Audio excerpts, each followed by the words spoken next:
राधे कृष्णा साथियों, मैं भी कृष्णा ज्ञान सहारा चैनल में आपका स्वागत करती हूँ। कैसे हैं आप?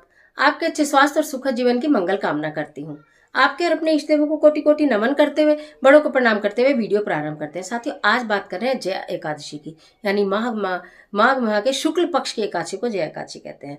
तो ये एकादशी 31 जनवरी को मनाई जाए या 1 फरवरी को मनाई जाए। इसी के साथ साथ ये जो पिशाच योनि से भी मुक्ति दिलाने वाली एकादशी है, अद्भुत एकादशी है। इस पर हम ऐसा क्या अद्भुत उपाय करें कि हमारे जीवन की तमाम समस्याओं का अंत हो जाए। आज की वीडियो में ऐसी जानकारी लेकर मैं आपके बीच में, चलिए झटपट वीडियो प्रारंभ कर लेते हैं। लेकिन उससे पहले चैनल पर नए आए हैं तो चैनल को सब्सक्राइब जरूर कीजिएगा और बेल आइकन का बटन जरूर प्रेस कीजिएगा, जिससे आने वाली वीडियोस का नोटिफिकेशन आपको मिले सबसे पहले।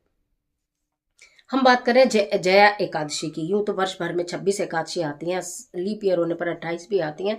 और आप अगर व्रत कर रहे हैं, पूजा कर रहे हैं, तो आपको सब कुछ नियम अच्छे से मालूम है। और नहीं भी करते हैं व्रत तो भी नियम मालूम है, क्योंकि हर महीने में दोनों एकादशी पर अलग अलग अद्भुत प्रकार की पूजा और उपाय आपको बताती हूँ। तो अब इस जय एकादशी पर आपको क्या करना है। सबसे पहले तो बता दूं कि इस एकादशी में भगवान श्री हरि विष्णु के साथ साथ माता लक्ष्मी की पूजा करने से अपार धन की प्राप्ति भी होती है, सुख समृद्धि में वृद्धि होती है। इसके साथ साथ जया एकादशी का व्रत करने से या पूजा करने से कहा जाता है कि आपके ऊपर भूत का, प्रेत का, पिशाच का साया नहीं रहता है, नजर दोष नहीं रहता है और पिशाच योनि में भी जाने का कोई भय नहीं रहता है। इस प्रकार से जया एकादशी की महत्व है। अब इसके साथ बताऊंगी कि कब करना है। 31 जनवरी को जया एकादशी 11:53 पर आ रही है, जो कि 1 फरवरी को दोपहर 2 बजे तक रहने वाली है। अगर आप व्रत करते हैं तो उदय तिथि के हिसाब से व्रत करेंगे, यानी कि 1 फरवरी को।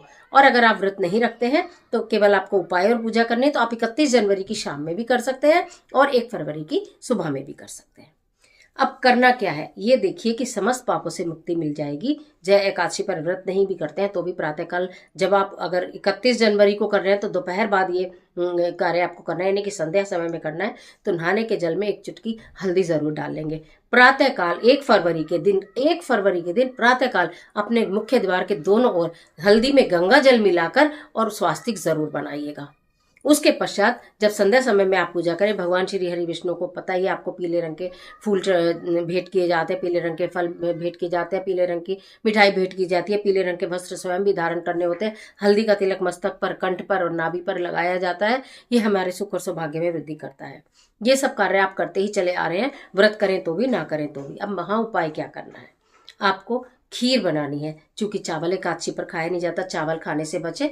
हो सके, संभव जितना हो सके पीली वस्तुओं का दान करें, अगर आपका बृहस्पति ग्रह कमजोर है तो आपने क्या करना है कि मखाने की थोड़ी सी खीर बनाइए। अपने परिवार को भी, सबको भोग स्वरूप प्रसाद जो भोग का होगा उसे खाना है तो आप ज़्यादा भी बना सकते हैं, क्वांटिटी कितनी भी लें। लेकिन मखाने की खीर बनाएंगे, उसमें मिश्री डालेंगे, उसमें थोड़ा सा केसर डालेंगे और बनने के पश्चात उसमें तुलसी दल रखकर भगवान श्री हरि विष्णु के समक्ष भोग के लिए रखेंगे पूजा करने से पहले।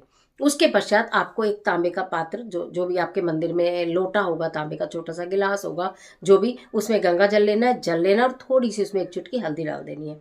वो जल आपको रखना है, 1 तुलसी पत्र उसमें डाल देना है। उसके पश्चात आपके पास तुलसी की माला है तो तुलसी की माला से, चंदन की माला है तो चंदन की माला से, और नहीं माला है तो ओम नमो भगवते वासुदेवाय मंत्र का जाप आप जितना चाहे उतनी देर आप उस जाप को करिए। उसके पश्चात आरती करिए भगवान जी की, भगवान श्री हरि विष्णु की और माता लक्ष्मी दोनों की आरती आपको करनी चाहिए। उसके पश्चात तुलसी माता को दूर से आपने प्रणाम किया, धूप दीप दिखा दिया आपने। जल आप नहीं देंगे, एकादशी है तो आप धूप दीप जरूर दिखा सकते हैं। अक्सर पूछते हैं सब लोग कि एकादशी के दिन क्या बिल्कुल पूजा ना करें? नहीं, पूजा जरूर करो, केवल उनको स्पर्श नहीं आप करना होता है। और जल ना देने के पीछे रीजन क्या है वो पहले ये पूरा का पूरा विधान बता चुकी हूँ, फिर भी बता देती हूँ। क्योंकि इस दिन माता तुलसी भगवान श्री हरि विष्णु के लिए निर्जला व्रत रखती हैं, तो इसलिए उनको जल अर्पित नहीं किया जाता है। और आप धूप दीप दूर से दिखाकर फिर अपने घर के मंदिर में रखें, उसमें कोई दोष नहीं है, वो उत्तम ही रहता है। तो ये आपने कर लेना है। फिर भोग लगा के आपने आरती वारती करके भोग लगा लिया, सब कर लिया।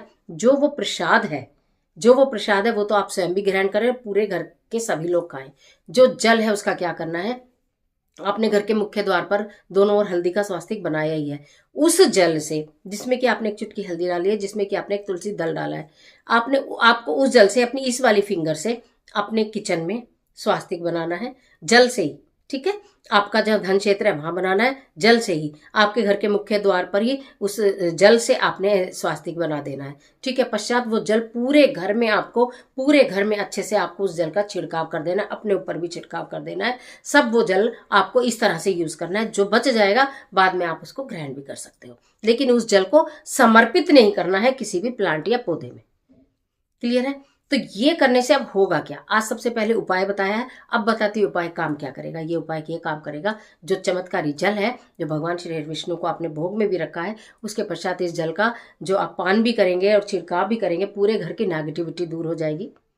पूरे घर में एक पॉजिटिव वाइब्रेशंस आएंगी। अगर कोई व्यक्ति बीमार है या आपको भी लगता है शारीरिक है तो शारीरिक कष्ट दूर हो जाएंगे। उसके पश्चात जो आपने खीर बनाई है और खीर का भोग आपने भगवान श्री हरि विष्णु और माता लक्ष्मी को लगाया है, उसके पश्चात उस भोग को प्रसाद स्वरूप आपने ग्रहण किया है, वो भोग मां अन्नपूर्णा को अत्यंत प्रिय है। इसलिए उस भोग को लगाना और उसके बाद प्रसाद स्वरूप ग्रहण करने से माता अन्नपूर्णा, माता लक्ष्मी प्रसन्न होती है, आपके घर में धन धान्य की वृद्धि होती है। तो इस जया एकादशी पर ये आपके अपने हाथों का काम है, अपने घर में आप कर सकते हैं, तो जरूर करिएगा। इसे करना मत भूलिएगा। थोड़ी सी मखाने की खीर जो विधि बताई है उस विधि से, और जो एक जल चमत्कारी बनवाया है उस जल से आपको घर में छिड़काव करके अपने घर की सुख समृद्धि की कामना करनी है। नजर दूर हो जाती है।